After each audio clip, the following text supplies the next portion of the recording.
আসসালামু আলাইকুম। ডিফারেন্ট ডায়েরিতে আপনাদের স্বাগত। আজ নতুন একটি রেসিপি নিয়ে আসলাম আপনাদের সামনে, রসুনি চিংড়ি। কিভাবে রান্না হয়েছে এবং কিভাবে প্রসেস করে নিয়েছি চলুন আপনাদের সাথে শেয়ার করি। তাহলে আর কথা না বাড়াই, চলুন দেখে আসি। বাগদা চিংড়িগুলা এখন লবণ আর হলুদ মেখে নেব ভালোভাবে।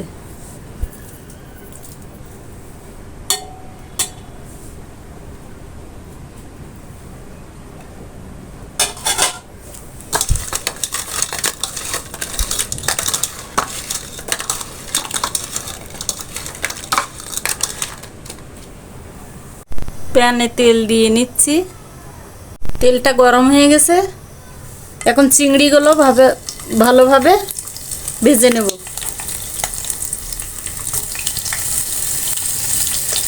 চিংড়ি মাছ ভাজা হয়ে গেছে, উঠাই নেব। ছিলে রান্না করলে কিন্তু এত সুন্দর কালার আসে না চিংড়ি মাছের, কি সুন্দর একটা কালার আসছে।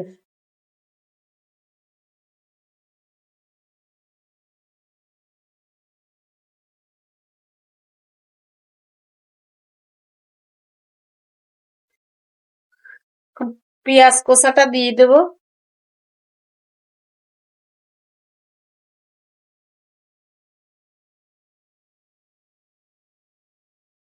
পেঁয়াজ কষাটা একটু ভাজা ভাজা করে নেব।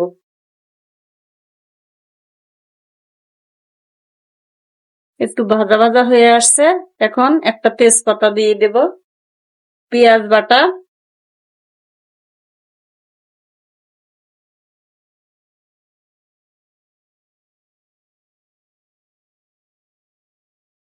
আদা বাটা আর সরিষা বাটা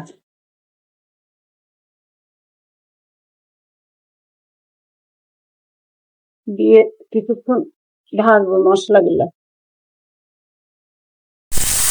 এই রান্নায় পেঁয়াজ বাটাটা দিলে ঝোলটা একটু ঘন ঘন হয়ে আসবে।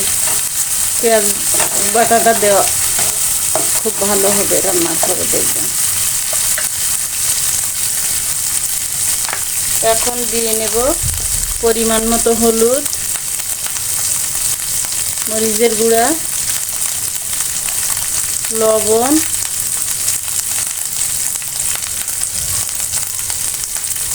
আর 3টা কাঁচামরিচ দিয়ে অল্প একটু পানি দিয়ে মশলাটা কষায় নেব।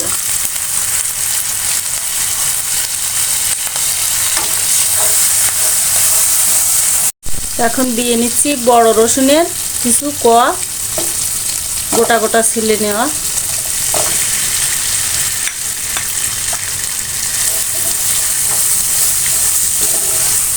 ভালোভাবে ভেজে নেব। মশলা রসুন সবকিছু ভালোভাবে ভাজা ভাজা হয়ে আসছে। এখন পরিমাণ মতো পানি দিয়ে নিচ্ছি।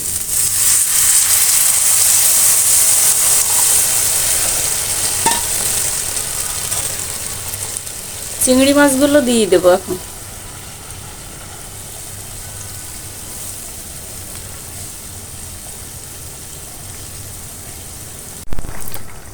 বলক এসে গেছে, ঢাকনা দিয়ে রান্নাটা করে নেব। রসুনগুলো সিদ্ধ হয়েছে কিনা দেখি।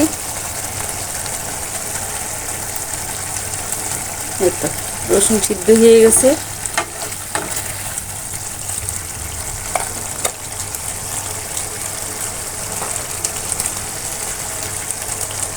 বেটে রাখা জিরা আর গোলমরিচটা দিয়ে দিচ্ছি।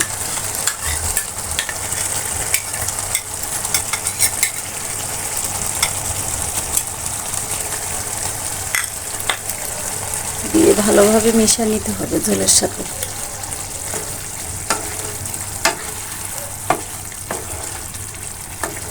রান্নাটা হয়ে গেছে, এখন ধনিয়া পাতা দিয়ে নামিয়ে নেব।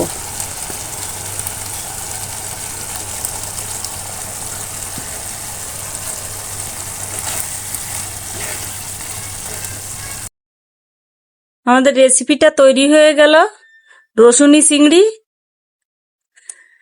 আমরা মাংস দিয়ে তো অনেক ভাবে রসুন দিয়ে রান্না করে খেয়ে দেখেছি, মাছ দিয়েও এভাবে রান্না করবেন, আশা করি অনেক ভালো লাগবে। আজ এ পর্যন্তই, আল্লাহ হাফেজ।